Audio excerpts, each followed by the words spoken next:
So let's take a few minutes and talk about this little piece right here. This is a CZ07, and I just refer to them as a CZ-P7s. This is a hammer-fired gun, and I kind of slept on these for a while because, honestly, I like striker-fired. It just makes sense to me. Why would I want a double action, single action, and contend with two different trigger pulls when I could just get a striker-fired and I have the same trigger pull all the way throughout?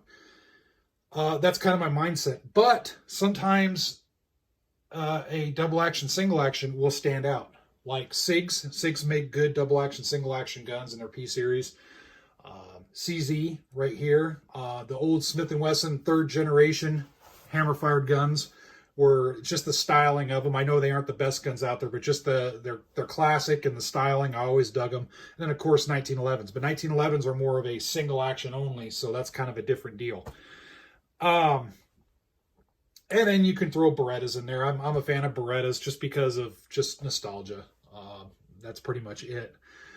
But for the most part, I tend to sleep on the double action, single action. They don't really grab my eye these days. Well, I finally took a closer look at one of these. I got this for a pretty good deal, and it came with the regular barrel, the threaded barrel that you see on here. I got 4 magazines. I added the Shield Arms magazine base plate to a couple of them, and then I threw a Talon grip on there. I got this at a pretty good deal, and I bought it. I learned more about it. I learned about the Omega trigger system in it, which is basically an upgraded CZ75 internals. That's basically all this is a modernized CZ75 with a polymer frame instead of the metal alloy. Looking at all that stuff and firing it, I was like, holy crap, this is kind of a neat gun. Now, the downside to me is, well, you just have to train a little bit because of that double action, single action. You can convert this to a single action. So that way this flips up and acts more as just a manual safety. So you can do that, and that negates the issue with the double action. So you could do that, and I may do that in the future. But for right now, I just have it set up as a decock right here. So that gives me a double action, single action. Overall, the cost, I mean, the MSRP for these things from the site is $585, and I got it for way less.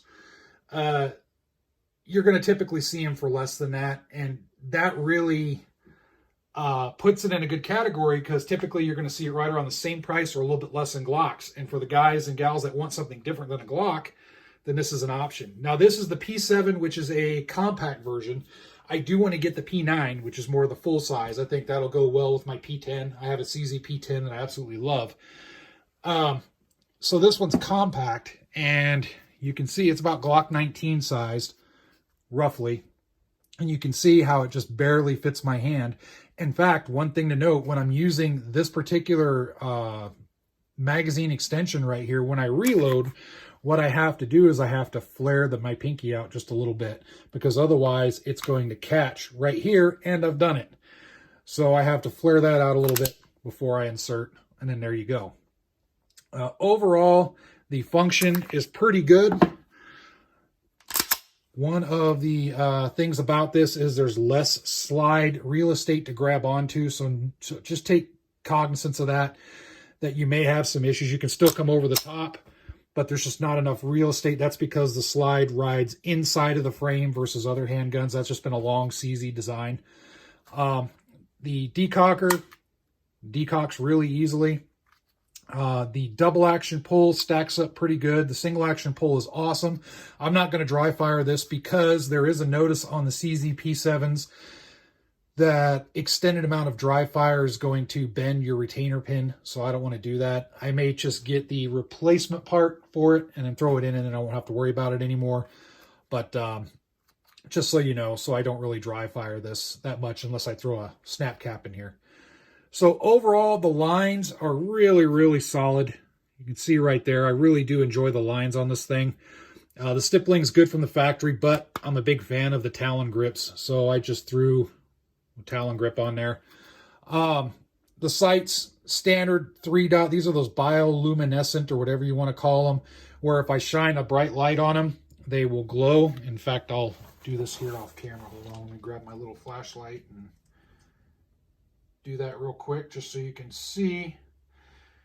It's kind of a cheesy gimmick in my opinion. I mean, I don't see the need for it, but I'd rather just get night sights, but see, there you go. See how they're glowing now? It's kind of cool. But in any case, that's just factory. I'm going to put some night sights on here eventually. I just got to look and see what I want. Beaver tail's really good. The grip is really good. I do like the undercut on the trigger guard. Very generous real estate on the trigger guard. Of course, the rail. You can shoot this while gloved up. This does eject the cases pretty far. Pretty violent ejection in comparison to some of the other guns I own. Recoil impulse is really light. It's a very smooth shooting gun. Does have a lanyard hold if you care. And the biggest thing is it's different. It is kind of different than your typical striker-fired gun. So it has that going for it.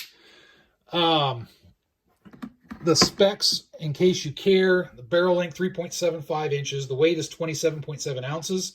Overall length is 7.2 inches. The height is 5.3, and the width is 1.46 inches. Standard magazine capacity is 15 rounds. That's what's a flush fit, and then you can get them with the little +2 extensions for 17 rounds, and then these right here from Shield Arms are +5, so this is a 20-round magazine. So good firepower. It does have a pretty decent aftermarket support. There's holsters for them. There's spare parts for them, all that good stuff. So for something different, I kind of dig it. Magazine release is good to go. I really like this this slide lock slide release, and this kind of harkens to an older manual of arms. These days everybody's used to just coming over the top. Well, on this harkens back towards like the Smith & Wesson Gen 3 guns, the 1911. When you insert the magazine comes in, and with your support hand it just slides up and you just hit it home. And there's a lot of real estate to do that. So now you hit it home. Now you have a nice single action pull, or you can just drop the hammer with your decock and stow the gun, whatever you want to do. So I dig it. If you're looking for something different, I do like it. You can carry conceal this. I won't carry conceal this particular one. I have other guns that'll carry conceal, so this is just more of a fun gun and maybe, you know, duty type gun. I'll look and see what type of holsters there are and see what kind of cool setups I can make with it. But overall, the reliability on these things, it's a CZ product. It's just really nice. Just like all the other CZ products. I am a CZ fan, just like I am with Glock and some other brands. But I really dig them. Just remember with this particular, the one minus that I have on this is the fact that the trigger pin retainer or whatnot, or excuse me, the firing pin retainer could bend over dry fire. I don't know if they resolved it. I haven't looked to see if maybe they have model numbers that they've resolved it with on these, or serial number ranges rather. So take that as you will. I know they have replacement parts. I look at that as kind of a ding on this model, because I'm like, come on, man, it's 2022. If there's a model that has this issue, let's just fix it at the factory and put, you know, a brand new pin that'll handle that. You know what I mean? So in any case, with that said, feel free to put your comments down below, show your support, hit the super thanks, all that good stuff. You know what to do.